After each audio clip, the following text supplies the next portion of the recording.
ربنا منقلبون ইমানদাররা বলল, হ্যাঁ ফেরাউন, তোমরা আমাদেরকে হাত পা কাটার ভয় দেখাচ্ছ, তোমরা আমাদেরকে ফাঁসির কাস্টে ঝুলিয়ে মারার ভয় দেখাচ্ছ। আজ ঈমান আনার পরে এই জীবনের মায়া আমাদের প্রতি কিছুই নাই, কারণ জীবনের চেয়ে ঈমানের দাম আমাদের কাছে অনেক বেশি। কারণ জীবন যদি চলে যায় আবার জীবন আসবে, কিন্তু ঈমান যদি চলে যায় আবার ঈমান আসবে না। অতএব ঈমানদাররা বলল, হ্যাঁ ফেরাউন, তুমি আমাদেরকে হাত পা কেটে দেওয়ার ভয় দেখাচ্ছ, ফাঁসির কাস্টে ঝুলাইয়া হত্যা করার ভয় আমাদের দেখাচ্ছ। আমাদের সেই ভয় দেখায় লাভ নাই, মরণ তো একদিন আসবেই। ফেরাউন ভালো করেই জানতো মূসা আলাইহিস সালামের সাথে তাদের কোনো সম্পর্ক নাই। এরপরেও ফেরাউন বলল যে তোমাদের মূসার সাথে আগে থেকেই সম্পর্ক আছে, অতএব মিল্লে জিল্লে এই কামটা করছো। আমাদের দেশের মধ্যেও কিছু নেতা ফেতা আছে, নেতা নামের ভণ্ড আছে, ওরা আলেম ওলামাদেরকে বিভিন্ন সময়ে বিভিন্ন ধরনের কথা বলে, কখনো জঙ্গিবাদ বলে, মৌলবাদ বলে, রাজাকার বলে, পাকিস্তানি বলে। ওরা জানে আলেম ওলামা কোনোটাই না, এরপরেও বলে কেন? ওরা তো ফেরাউনের খালাতো ভাই।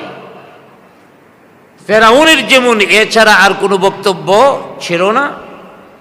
অতএব এই ফেরাউনের অনুসারী যারা আছে, ফেরাউনের আদর্শে যারা চলে, এখনো ওরা আলেম ওলামাদেরকে এই কথাগুলি বলে থাকে। এইগুলি মূলত এই ফেরাউনের চরিত্র, এদের কথাগুলি শুনলে ফেরাউনের চরিত্র ভেসে ওঠে। অতএব এক নম্বর কথা বলল, তোমরা মূসা আলাইহিস সালামের সাথে আগে থেকে পরামর্শ করে এই কাজটা করছো, এটা তোমাদের ষড়যন্ত্র। লাস্টে ধমক দিলেন, ফাসাউফা তা'লামুন, এর পরিমাণ তোমরা বুঝতে পারবা। তারপরে ফেরাউন দ্বিতীয় নম্বর যেটা বলল, আরো উদ্যত হলো, তোমরা আমার অনুমতি ছাড়া ঈমান এনেছো, অতএব তোমাদের চরম শাস্তি ভোগ করতে হবে। কি শাস্তি? লাউকাত্তিআন্না আইদিয়াকুম ওয়া আরজুলাকুম মিন খিলাফ, তোমাদের হাত পা উল্টা দিক থেকে কেটে দেব। তোমাদের হাত পা উল্টা দিক থেকে কি করব? কেটে দিব। ধমক। এখনো ইসলামী শক্তির বিরুদ্ধে ধমক আছে না নাই? এখনো সেই ধমক আছে। ফেরাউন সেটাই করল, তোমাদের হাত পা উল্টা দিক থেকে কেটে দিব। সুম্মা লাউসাল্লিবান্নাকুম আজমাইন, অথবা তোমাদেরকে ফাঁসির কাস্টে ঝোলাবো। দুইটা ধমক দিল। এক নম্বর হলো উল্টা দিক থেকে তোমাদের হাত পা কেটে দিব, অথবা তোমাদেরকে ফাঁসির কাস্টে ঝুলাবো। মুফাসসিরগণ বলেছেন, পৃথিবীর মধ্যে ফাঁসি কাস্টে ঝুলাইয়া মারা, হাত পা কাইটা শাস্তি প্রদান করা, এটা সর্বপ্রথম ফেরাউন শুরু করছে। ফেরাউনের আগে এই শাস্তি পৃথিবীতে ছিল না। সর্বপ্রথম ফেরাউন ফাঁসি কাস্টে ঝুলাইয়া ইমানদারদেরকে মারছে। ফেরাউনই সর্বপ্রথম হাত পা কেটে দিয়েছে। অতএব এই দুইটা ধমক যখন দিল যে তোমাদেরকে এই শাস্তির মুখোমুখি হতে হবে, তখন ইমানদার যারা, ইমান তো কচু পাতার পানি না, তাদের ইমান আমাদের ইমানের মতো ছিল না। আজ আমাদের ইমান টাকায় বিক্রি হয়, ওদের ইমান টাকায় বিক্রি হতো না। ওদের ইমান ছিল সলিড। যে লোকগুলি একটু আগেও ছিল কাফের, একটু আগেও ফেরাউনের পক্ষে ছিল, একটু আগেও মুসা আলাইহিস সালামের বিরোধী ছিল, কিন্তু ঈমানের নূর তাদের অন্তরে প্রবেশ করেছে। এখন তারা আর দুনিয়ার মানুষের ভয় পায় না। ফেরাউনের ধমক শুনে ঈমানদাররা মুস্কি মুস্কি হাসে। আর যে কথাগুলি বলেছিল আল্লাহ পাক বলেন, ক্বালু ইন্না ইলা রাব্বিনা মুনকালিবুন। ঈমানদাররা বলল, হ্যাঁ ফেরাউন, তোমরা আমাদেরকে হাত পা কাটার ভয় দেখাচ্ছ, তোমরা আমাদেরকে ফাঁসির কাস্টে ঝুলিয়ে মারার ভয় দেখাচ্ছ। আজ ঈমান আনার পরে এই জীবনের মায়া আমাদের প্রতি কিছুই নাই, কারণ জীবনের চেয়ে ঈমানের দাম আমাদের কাছে অনেক বেশি। কারণ জীবন যদি চলে যায় আবার জীবন আসবে, কিন্তু ঈমান যদি চলে যায় আবার ঈমান আসবে না। অতএব ঈমানদাররা বলল, হ্যাঁ ফেরাউন, তুমি আমাদেরকে হাত পা কেটে দেওয়ার ভয় দেখাচ্ছ, ফাঁসির কাস্টে ঝুলাইয়া হত্যা করার ভয় আমাদের দেখাচ্ছ। আমাদের সেই ভয় দেখায় লাভ নাই, মরণ তো একদিন আসবেই, মরণ একদিন আসবেই, একদিন তো মরণ হবেই। অতএব সেই মরণটা যদি তোমাদের কাঁধে ছইরা হয় তাইলে আর অসুবিধা কি? তোমাদের হাতেই আমাদের মরণ হয়ে গেল, অসুবিধা নাই। কারণ এই দুনিয়ার মধ্যে আমরা বেঁচে থাকবো এটা আমাদের জন্য বড় নয়, আমরা আমাদের ঈমানটাকেই বড় করে দেখি, আখিরাতটাকেই বড় করে দেখি। কারণ আমাদের মূল হলো আখিরাত। আখিরাতের জীবন হলো সবচেয়ে বড় জীবন। আমাদের আল্লাহ, আমাদের রব আখিরাতের জীবনটাকে যদি সুন্দর বানায়া দেয়, তাহলে এই দুনিয়ার জীবনের প্রতি আমাদের কোনো মায়া মমতা নাই। আমরা যে রবের কাছে ঈমান এনেছি তিনি তো আমাদের মালিক, তিনি সর্বশক্তিমান, সর্বত্র বিরাজমান, তিনি সমগ্র সৃষ্টি জগতের উপর নিয়ন্ত্রণাধীন, সমস্ত সৃষ্টিকে তিনি নিয়ন্ত্রণ করেন, তিনি হলেন প্রকৃত রব।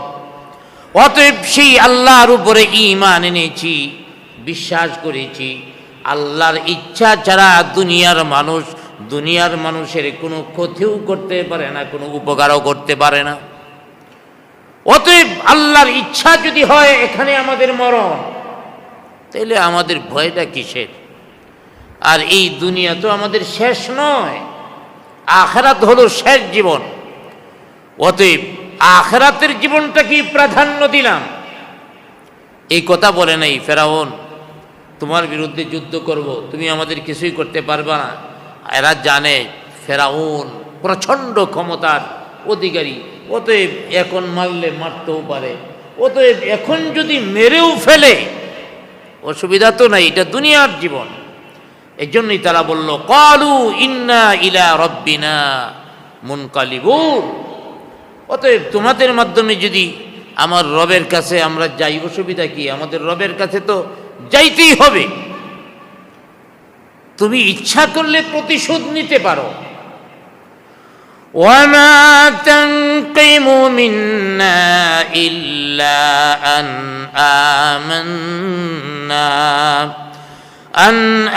আমান্না বিআয়াতি রাব্বিনা লাম্মা জাআতনা।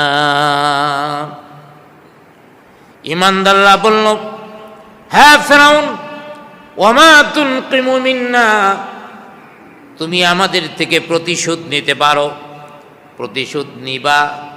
তবে কেন তোমরা প্রতিশোধ নিবা? এর কারণ একটাই, ইল্লা আন আমান্না বিআয়াতি রাব্বিনা, আমরা আমাদের রবের প্রতি ঈমান এনেছি, এই জন্যই বুঝি আমাদের উপরে তুমি প্রতিশোধ নিবা।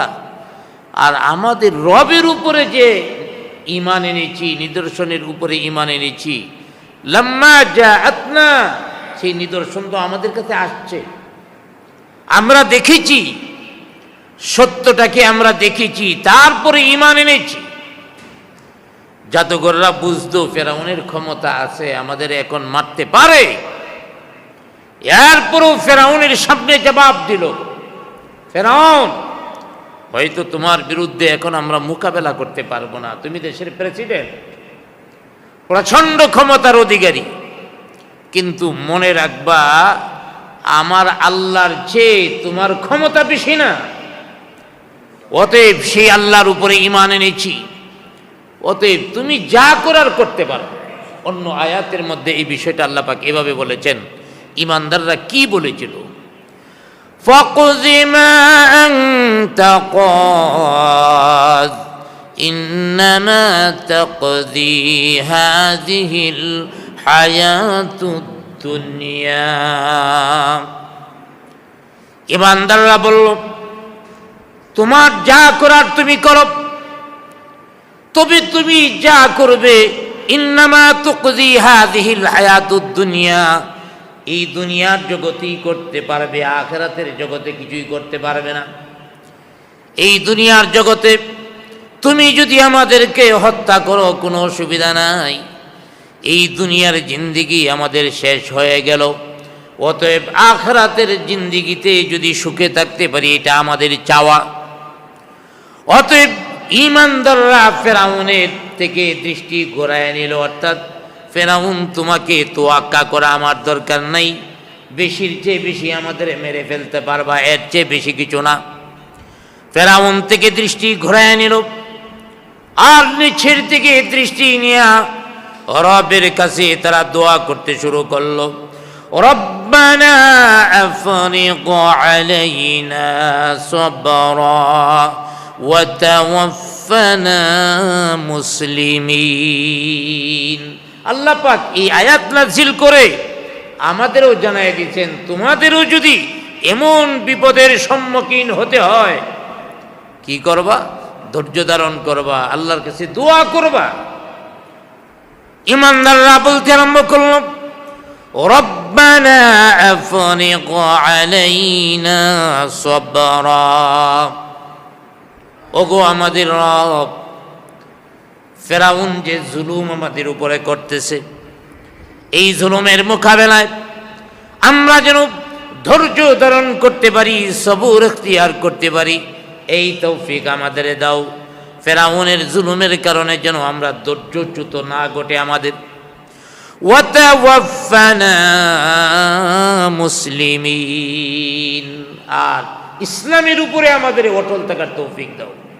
দুইটা দোয়া করছে, একটা হলো ধৈর্য ধারণ করার শক্তি দাও, ইসলামের উপরে অটল থাকার তৌফিক দাও। আমরা এমন দোয়া কয়দিন করছি?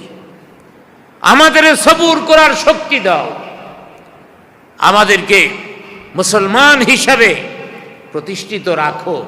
এই দোয়া তো আমরা করি না, বরং আমরা দোয়া করি আল্লাহ টাকা দাও, ক্ষমতা দাও, প্রভাব প্রতিপত্তি দাও, এইগুলির জন্য পাগল হয়ে ঘুরে বেড়ায়।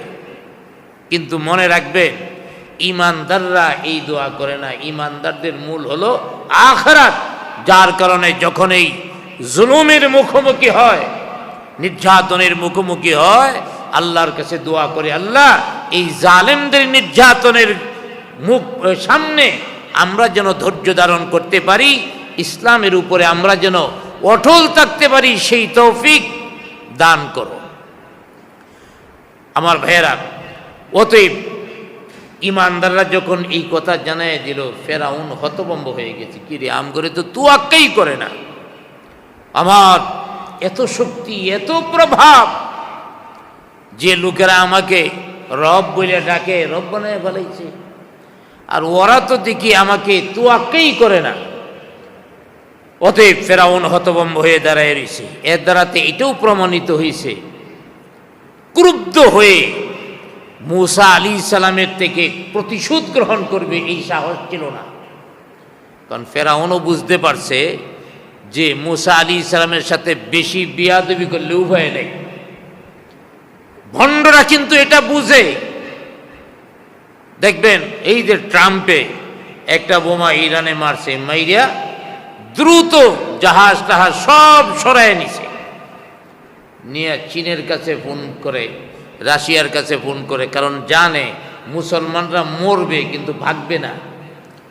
অতএব কোনটা করে বসে ঠিক নাই।